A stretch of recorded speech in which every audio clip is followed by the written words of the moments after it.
ప్రతి గృహము కుసుమహరుల నిలయమే, ప్రతి హృదయం కుసుమహరు నివాసమే.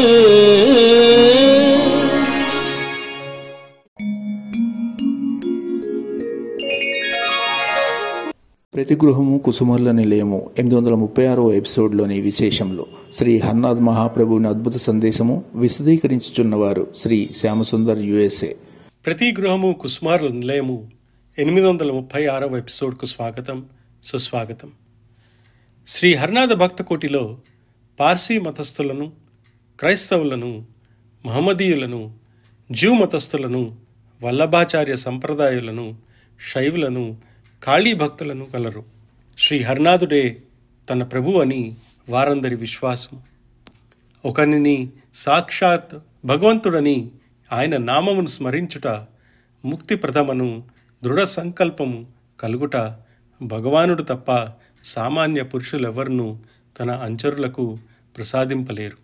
ఈ అవతారంలో అనేక బాధలలో మునిగి తేలుచున్న అభాగ్య జీవులను ఉద్ధరించుట కొరకు గోలోక ప్రభు శ్రీకృష్ణుడే నేడు శ్రీ హర్నాథుడ అవతారుడై కృపామూర్తిగా ఈ భూలోకమున అవతరించను. ఇదే శ్రీ హర్నాథ మహాప్రభువుని అద్భుత తత్వం. ఇంతటి మహత్తర మహిమోన్నతమైన కార్యక్రమము టీవీ ద్వారా ప్రపంచ ప్రజలకు అందచేయుటకు తమ వంతు సహాయ సహకారములు అందించిన దాతలు, భక్తులు శ్రీమతి చింతావాణి, శ్రీ శర్మ దంపతులకు సకల శుభములు, ఆయురారోగ్యములు ప్రసాదించమని శ్రీ కుసుమహర్నాథులకు మా ప్రార్థన.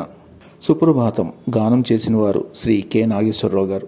జగో జగో మా కుసుమ కుమారి, జగో జగో హరనాథో, జుగళ జగియే జగావో తపనే, కోరి కృపా దృష్టిదా. జగో జగో మా కుసుమ కుమారి, జగో జగో హరనాథో, జగాయే తపనే జగావనే, గారు గపు కోడు కోబుబానే, పకీరు సజనే జగాయ పవరే, సిరుయి కో పాతో. జగో జగో మా కుసుమ కుమారి, జగో జగో హరనాథో, నిశిహలు భోరే తిరుమనే ఆరో, సుఖ జడ్డియాదే అధైక్ బారో, ఓటోరు తుమరే జరి జరి బారో, కోరి కువే ప్రణితాపో. జగో జగో మా కుసుమ కుమారి, జగో జగో బలనంద మోరే किछु नहीं जाने, निर्भव भजनो प्रणिदो कहाने, भक्ति से गिरते जग जग याचो, ओरोसी तुंगल पाचो. जगो जगो माँ कुसुम कुमारी, जगो जगो हरनाथो, तमदेरी घोरा कुसुम कंगोने, तुलियति पालो अति दिव्य धारे, सजाइया सो बमुज जाने, ओरी मंदन पारो.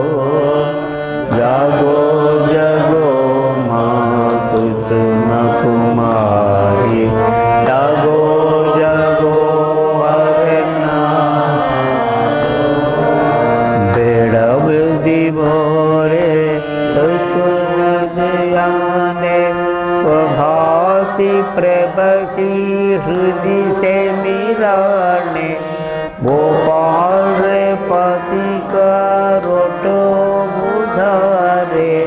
कहो करीब तुकारो जगो जगो माँ कुसुम कुमारी जगो जगो हरनाथो।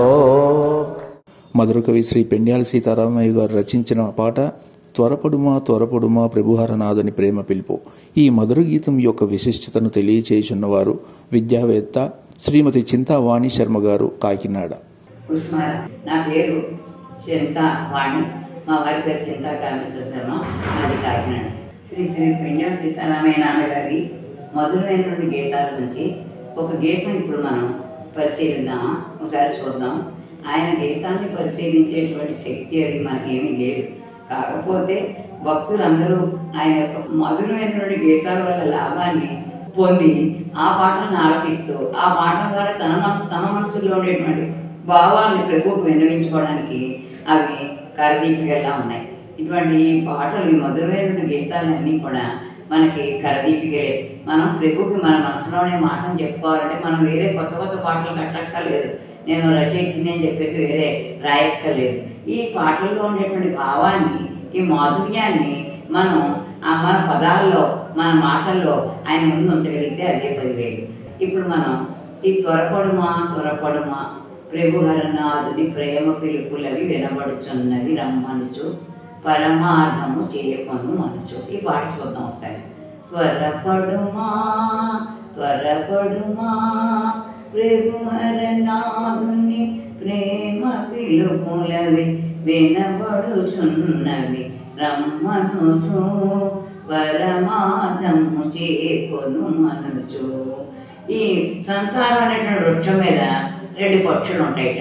ఈ 2 పక్షులు ఒకటి కదలని పక్షి, ఇంకోటి కదిలే పక్షి.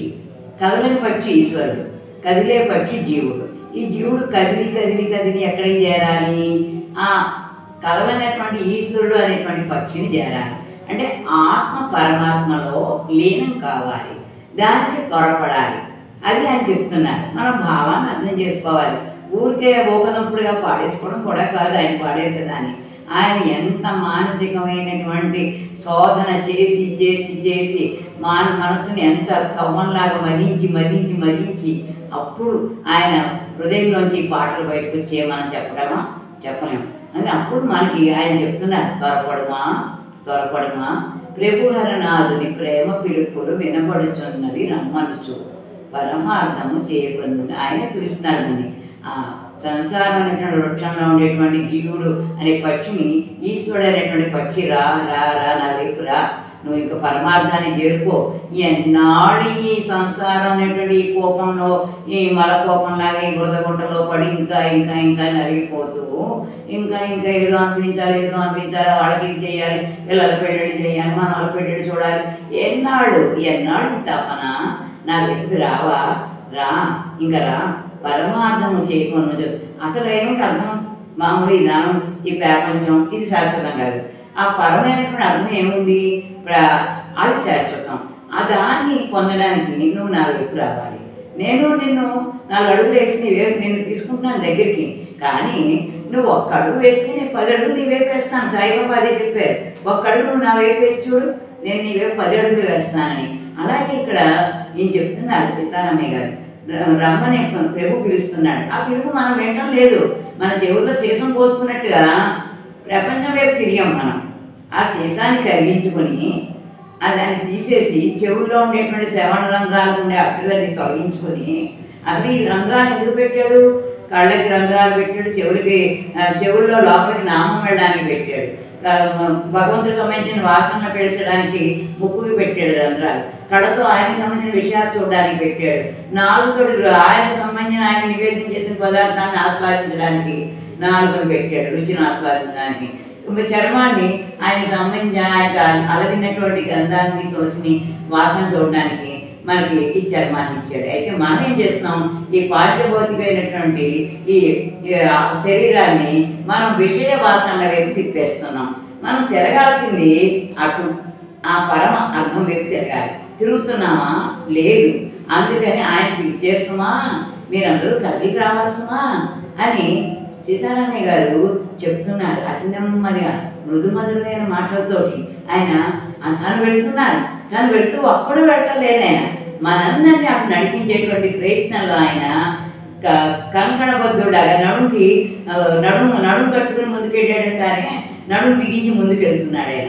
అలా వెళ్తున్నప్పుడు మరి మనం ఆ మాట వినాలి కదా, విని మనం కూడా ఆ పరమార్థాన్ని చేరుకోవాలి కదా. అయితే మనం ఏమంటున్నాం, రేపని మా పని ఓపిక లేదని, రేపు వస్తానులే, ఎల్లుండి వస్తాలే, భగవన్నామా అరగంట కూర్చోవాలా, నామం చెయ్యాలా, ఆసనం వేసుకోవాలా, కళ్ళు ముక్కుడు కొంచెం మూసుకోవాలా, కుసుమారా అనాలా, అబ్బా రేపు చూద్దాం లేదు, సాయంత్రం చూద్దాం లేదు, లేదా ఎల్లుండి చూద్దాం లేదు అంటున్నాం. అలా నాకు మనం చెప్తున్నారు నేను, రేపని మా పని ఓపిక లేదు. ఇప్పుడు చేసి అలసిపోయారు ఇంట్లో పనులు, ఇప్పుడు ఇంకా ఓపిక లేదు, కాసేపు నడుము వారుస్తాను అంటున్నాం. అలా కాదు, జాప్యము చేయకండి. రేపని మా పని ఓపిక లేదని జాప్యము చేయుట మేలగునే. అదేమన్నా భాగ్యమేనా? రేపంటున్నావు, మాపంటున్నావు, ఓపిక లేదంటున్నావు, అలా ఆలస్యం చేస్తున్నావు కదా. నీకు తెలుసా మరో నిమిషం నీది అవునో కదా, నీకు తెలుసా ఒక్క క్షణం నీది అవునో కదా. పర్లయోగా బహుయి కరోగే కబ్బంటాడు కబీర్ దాస్. आज का काम अभी करो, कल का काम आज करो, आज का काम अभी करो, पल में परलय होएगा, బౌరీ కరోగే కబ్ ఆయన అంటున్నాడు కబీర్ దాస్. నిన్నటి పని రేపటి పని వాడు చేయి, కల్ కా కామ్ ఆజ్ కరో, ఆజ్ కా కామ్ అభి కరో, తురంత్ వెంటనే చేసేయి. ఎందుకని? పల్మే పర్లయ పోయిగా, ఏమో మరో క్షణంలో ప్రళయం రావచ్చు. బౌరీ కరోగే కబ్, ఇంక తర్వాత ఏం చేస్తావు?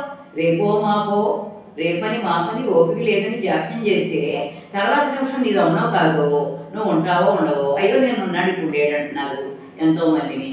మరి అలాంటి స్థితికి మనం మాత్రం రామా? ప్రహ్లాదుడు అదే చెప్పాడు, హిరణ్యకశిపుడు కూడా అలాంటి సిద్ధాంతాన్ని చెప్పాడు కదా. అలా చెప్తూనే హిరణ్యకశిపుడు మళ్ళీ ఈ బంధాల్లో పడ్డాడు, అది వేరే విషయం. తన సొంతానికి ఆ శ్మశాన వైరాగ్యాన్ని ఉపయోగించుకున్నాడు ఆయన. కానీ మనం ఆ శ్మశాన వైరాగ్యంలోంచి మన నడకని పరమార్థం వైపు తిప్పుకోవాలి. అలా తిప్పుకోకపోతే ఏమిటి ప్రయోజనం? పాపకోపమగు సంసారములో పడి మునుగుట ఏ సౌఖ్యమటే. రేపంటున్నావు, మాపంటున్నావు, పాపకోపం ఈ సంసారంలో పడి మునిగిపోతున్నావు. ఎదురుగుండా ఉంది ఒక పెద్ద బావి, నీళ్లు లేవు, అందులో కింద రాళ్ళు ఉన్నాయి, వాళ్ళకి బుస్లని కాలసర్పం ఉంది. ఒక పులి మనిషిని తరుముకు వచ్చింది. ఆ తరుముతుంటే ఆ మనిషి వచ్చి ఏ మాత్రం ఆలోచించకుండా వెళ్ళి ఈ కోపంలో పడ్డాడు. ఈ కోపంలో పాడుపడ్డ ఇందులో పడ్డాడు. పడుతుంటే చుట్టూ గట్టిగా ఆడుకున్నటువంటి లతలు ఉన్నాయి ఆ అంచులకి. ఆ లతని గట్టిగా పట్టుకున్నాడు. పట్టుకుని తలకిందులుగా పడ్డాడు. తలకిందులుగా పడితే ఆ లతలు లతల్ని ఒకవైపు నుంచి నల్లటి ఎలుకలు, మరోవైపు నుంచి తెల్లటి ఎలుకలు కొరుకుతున్నాయి. కొరుకుతుంటే ఈ నాలుగు బయటకు పెట్టాడు. ఇలాగా ఆ తలకిందులుగా పడ్డాలో నాలుగు దాంట్లో అదే బయటకు వచ్చింది. అప్పుడప్పుడు ఆ లతలకు ఉన్నటువంటి పువ్వుల్లో ఉన్నటువంటి మకరందం అవి కొరకడం వల్ల, ఈ తెల్ల ఎలుకలు నల్ల ఎలుకలు కొరకడం వల్ల కొద్దిగా మకరందం అతని యొక్క నాలుక మీద పడుతోంది. ఎంత బాగుంది, ఎంత రుచిగా ఉంది, అబ్బా ఈ జీవితం ఇంకా నాకు లోటే ఉంది అనుకుంటున్నాడు. ఆ మకరందాన్ని చూసుకుని మురిసిపోయి ఆ క్షణభంగురమైనటువంటి తాత్కాలికమైనటువంటి ఆ చుక్క పడుతోంది నాలుక మీద తేనె, ఆ పుష్పాలలో తేనె పడుతుంటే ఎంత ఆనందం, నేను ఇది శాశ్వతం నాకు ఇంకా అనుకుంటున్నాడు. అయితే కింద ఎలా ఉంది, రాళ్ళు రప్పలు, కింద పడితే చస్తాడు. లేదు కింద పాములు ఉన్నాయి, కాలసర్పాలు, అవి కాటు వేస్తాయి, అవి కాటు వేసినా చచ్చిపోతాడు. ఇటువైపు తెల్లటి ఎలుకలు కొరుకుతున్నాయి లతని, అవి పగళ్ళు. నల్లటి ఎలుకలు కొరుకుతున్నాయి మరోవైపు నుంచి లతల్ని, అవి రాత్రులు. రెండు వైపులా కొరికేస్తే దాన్ని పట్టుకుని తీగ ఊడిపోతుంది. అప్పుడు టప్పని కింద పడతాడు, కాలసర్పం కాటు వేస్తుంది, రాళ్ళమే పడతాడు, తల పగులుతుంది. ఇది శాశ్వతమా? మరి ఆలోచించుకోకుండా పాపకోపమగు సంసారంలో పడి మునుగుటే సౌఖ్యం అనుకుంటున్నావా? ఇది సౌఖ్యమేనా? నీకు అర్థం చేసుకోవా? ఇంత వయసు వచ్చింది, ఇంకా ఎన్నాడు అందులో పడి మునుగుతూ ఉంటావు. రేపో మాపో అవసానంబిక ఆపై చేసేడిదేమే మనస. తన మనసు చెప్పుకుంటున్నారు ఆయన. మన అందరికీ చెప్తే మనం వింటామో వినమో అని వెండియాల సీతారామయ్య గారు ఆయన కుసుమాలు చెప్పినట్టుగా తన మనసుకి తను చెప్పుకుంటున్నారు. కుసుమాలు చెప్తున్నారు, రండి రండి రేపే మాపు అవసానం. ఇంకా తర్వాత ఏం చేస్తామయ్యా? అజామిడ్ ఏం చేయగలిగాడు? ఆకర్షణలో నారాయణ అనేది బతికిపోయాడు. పూర్వజన్మ సుకృతం ఉండబట్టి మనం అనగమా? మనకి అవకాశం వస్తుందా?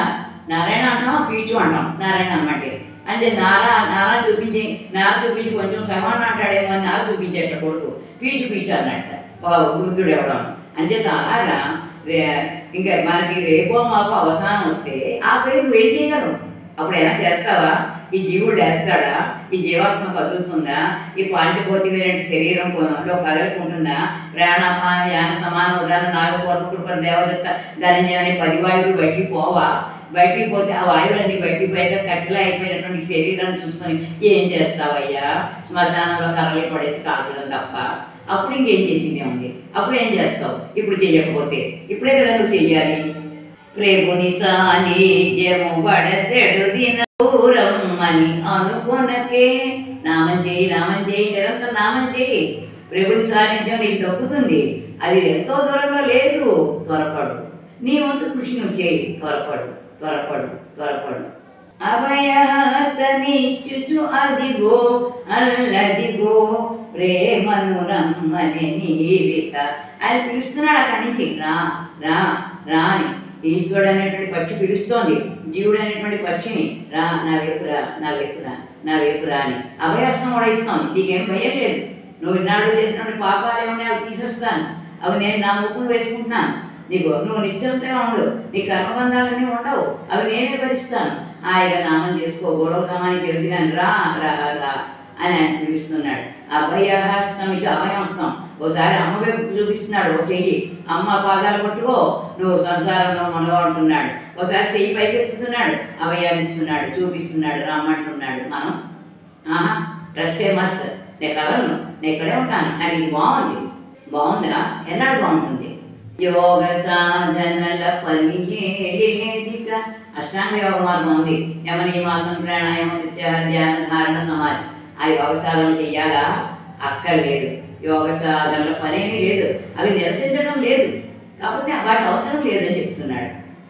ఉపదేశములు లేవు కదా. నీకు మంత్రోపదేశం చేస్తాను, రా కూర్చో, హాంపట్టు నీకు మంత్రం ఇచ్చాను, ఈ మంత్రం చదువు, మన్నాత్రాయితే ఇది మంత్ర అని చెప్పేసి నీ మంత్రం ఇస్తున్నాను, దానికి నియమాలు పాటించు. అది లేదు. నామానికి నియమాలు లేవు. బాబుగా శ్రీహరి చేర్చెడు సులభోపాయము చెప్పాను వింటివటే అని చెప్పాడు. తను చేసేటువంటి ఏకైక మార్గం అదేమిటి? జయ హరనాథ జయ కుసుమ కుమార్ జయ, జయ హరనాథ జయ కుసుమ కుమార్ జయ, జయ హరనాథ జయ కుసుమ కుమార్ జయ, జయ హరనాథ జయ కుసుమ కుమార్ జయ అని చెప్పి అన్నాడైనా. ఆగతి నామ స్మరణమున. ఇలా ఇప్పుడు చేసేవే నామం.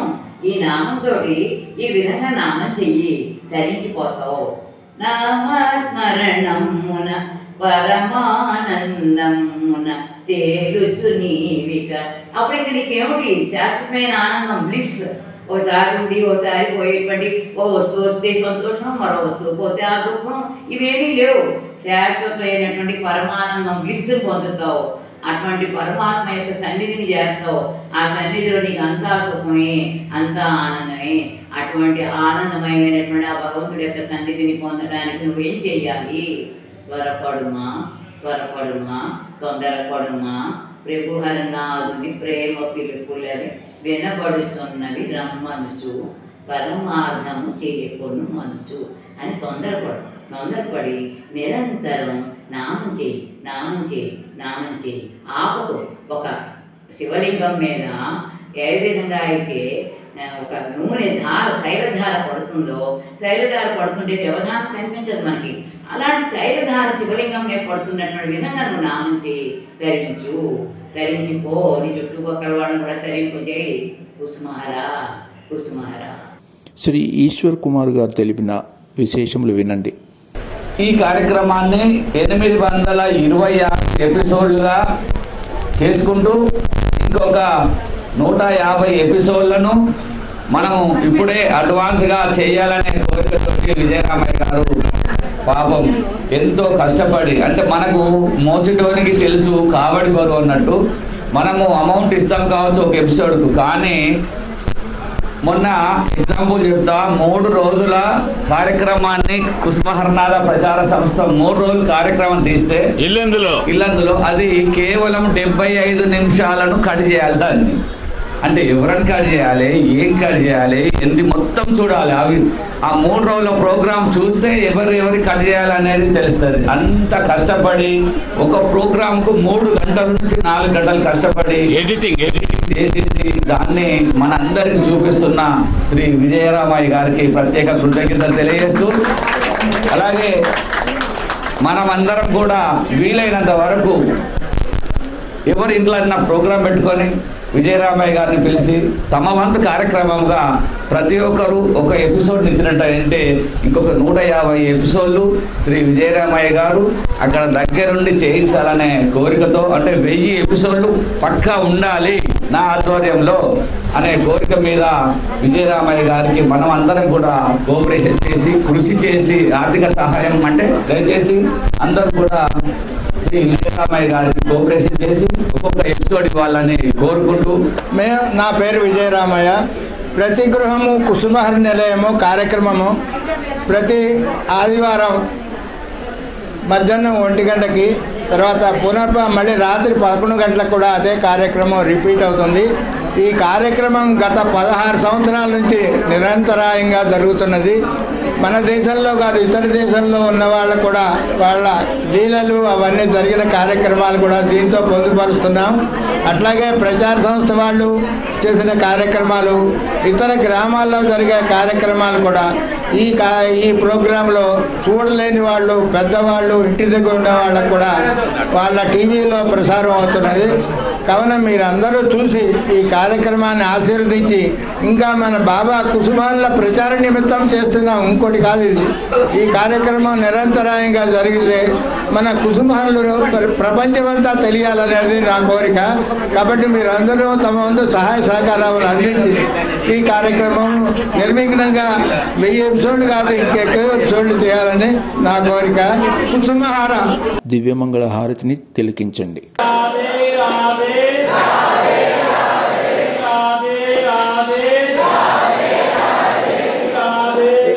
ఇక